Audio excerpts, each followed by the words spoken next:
જય શ્રી કૃષ્ણ. સર્વ વૈષ્ણવોને મારા ભગવત સ્મરણ. શ્રી ગોવર્ધનનાથ કી જય. પુષ્ટિ સત્સંગ ચેનલમાં આપ સર્વ વૈષ્ણવજનોનું હાર્દિક સ્વાગત છે. વૈષ્ણવો, આપણે પુષ્ટિ સત્સંગ ચેનલ દ્વારા રોજે રોજ સત્સંગ કરી રહ્યા છીએ. આજે પણ અહીંથી સત્સંગ છે આપણે પ્રસ્તુત કરીએ છીએ. તો વૈષ્ણવો, શ્રીનાથજીની પ્રગટ વ્રજસ્થલી સોળે કળાએ ખીલી અને પૂર ઝડપે એની ચરમ સીમા તરફ છે ધસી રહી હતી. કારણ કે શ્રી ગુસાઈજીની ગૃહસ્થ લીલાએ એકદમ વેગ પકડી લીધો હતો. વિક્રમ સંવંત 1638માં 66 વર્ષીય શ્રી ગુસાઈજીએ પોતાના સાતેય પુત્રોને પોતાની અલૌકિક સંપત્તિ રૂપે 7 ભગવત સ્વરૂપો છે એ વહેંચી લીધા. તો જે 7 નિધિ સ્વરૂપો છે એ દરેકે દરેક ના માથે એક એક સ્વરૂપ છે પ્રભુએ પધરાવ્યું શ્રી ગુસાઈજીએ, દરેક લાલનના માથે. અને એ જ વર્ષના શ્રાવણ વદ સાતમના શુભ દિને શુભ મુહૂર્ત જોઈ અને શ્રી ગુસાઈજીએ ગોકુલમાં 7 ભગવત સ્વરૂપો માટે વેગળા ઘરોના નિર્માણ છે એનો આરંભ કરાવ્યો. તો આ 7 ઘરોના ખાર્ત મુહૂર્તનો વિધિ સંપન્ન કરાવી શ્રી ગુસાઈજી પોતાના સૌથી મોટા પુત્ર શ્રી ગિરધરજી સાથે એ જ દિવસે ગોપાલપુર પધાર્યા. અને પ્રસંગની યાદમાં તથા શ્રીનાથજીની ઈચ્છા અનુસાર 12 મહિને 1 લાખ મુદ્રાની સેવાનો નેગ બાંધીને મંડાણનો પ્રારંભ કર્યો. મંડાણનો પ્રારંભ તો કર્યો, પરંતુ બમણો આનંદ છે એ પળવારમાં તો વિલીન થઈ ગયો, વિલાઈ ગયો. એ જ દિવસે રાજભોગ આરતી પછી શ્રી ગુસાઈજી પ્રસાદ લેવા બિરાજ્યા ત્યારે આપશ્રીના પહેલા જ ગ્રાસ એટલે કે કોડિયામાં શાકની અંદર ઘાસનું તળખણું એટલે કે નાનો એવો ઘાસ છે એનું તળખલું છે આવ્યું. હવે વૈષ્ણવો, શ્રી ગુસાઈજી શું વિચારે છે એ જુઓ. આ જોઈ અને શ્રી ગુસાઈજી તરત જ ભોજન કર્યા વિના ઉઠી ગયા.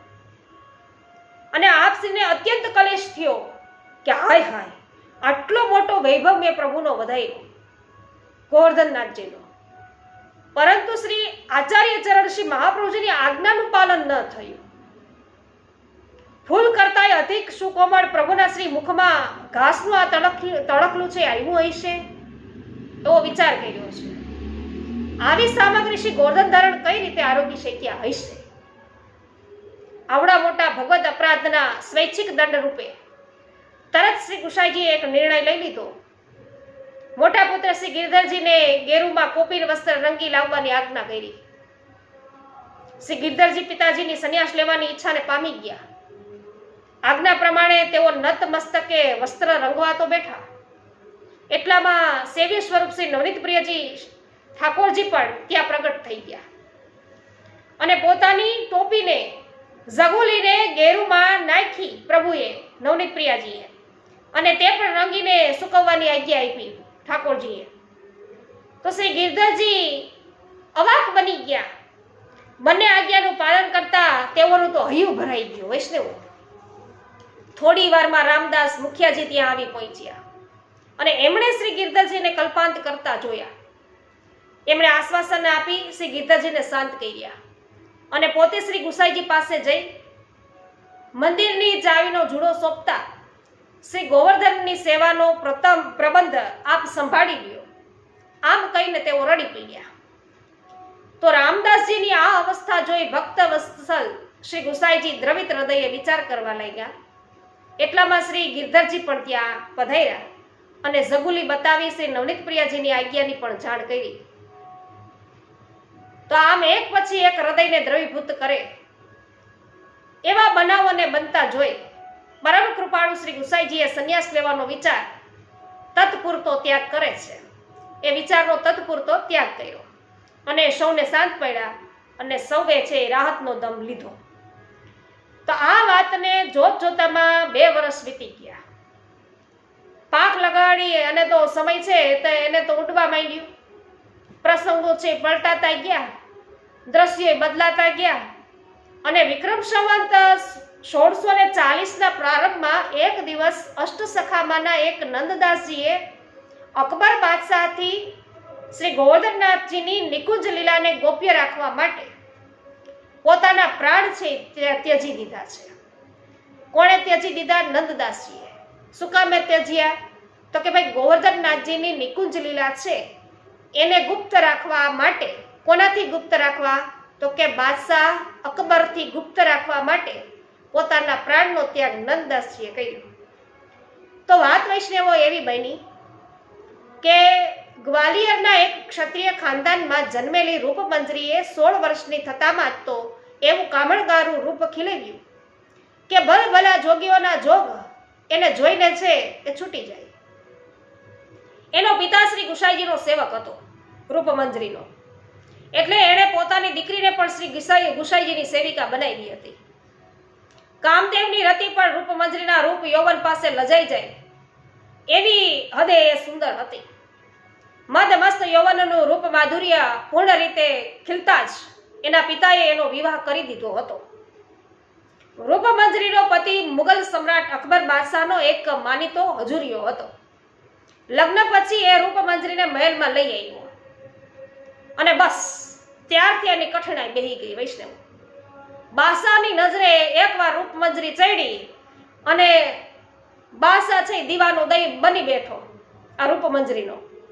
તે બાદશાહે રૂપમંજરીને પોતાની બેગમ બનાવવાનો પ્રસ્તાવ એની સામે મૂક્યો, પરંતુ રૂપમંજરી તો ખાનદાન હિન્દુ ક્ષત્રિયના કુળની હતી. એણે બાદશાહનો પ્રસ્તાવ ઠુકરાવી દીધો. બહુ મનાવી જોવા છતાંય જ્યારે રૂપમંજરીએ પોતાનો નિર્ણય છે અફર રાખ્યો ત્યારે સમજદાર બાદશાહે વાતને નવો વળાંક આપી દીધો.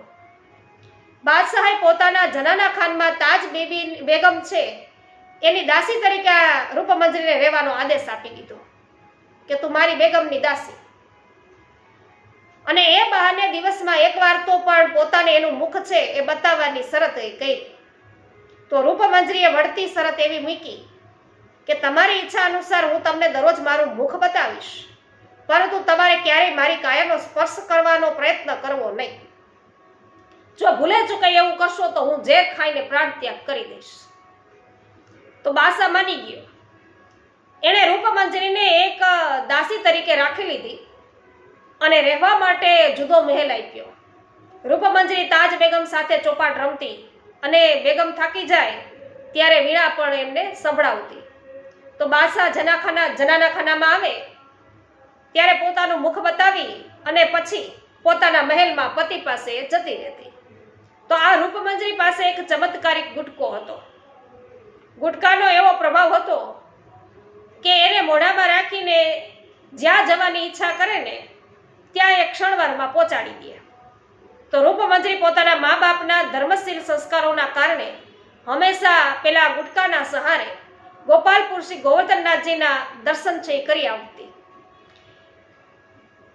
એ જે સમયે દર્શન કરવા આવતી એ સમયે નંદાજી કીર્તન ગાતા હોય અને રૂપમંજરી નયન ભરીને નિકુંજ નાયકના દર્શન કરતી.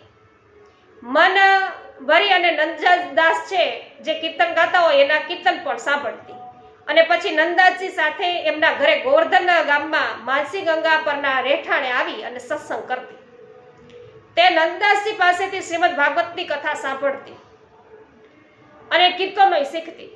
નંદદાસજીએ શીખડાવેલા કીર્તનો રૂપમંજરી બહુ જ સુંદર રીતે મધુર સ્વરે ગાતી. ગાતા ગાતા એ વીણા છે એ પણ વગાડતી. આમ નંદાજીના સત્સંગથી રૂપમંજરી શ્રીનાથજીની એકદમ નજીક આવી ગઈ.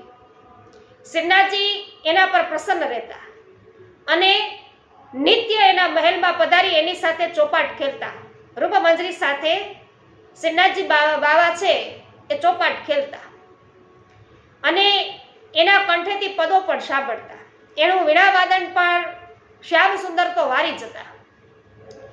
રંગ રૂપ યૌવન સૌષ્ઠવ અને માધુર્યની 5 સરિતાના સંગમમાંથી પેદા થઈ અને ગીત સંગીત રેલાતું.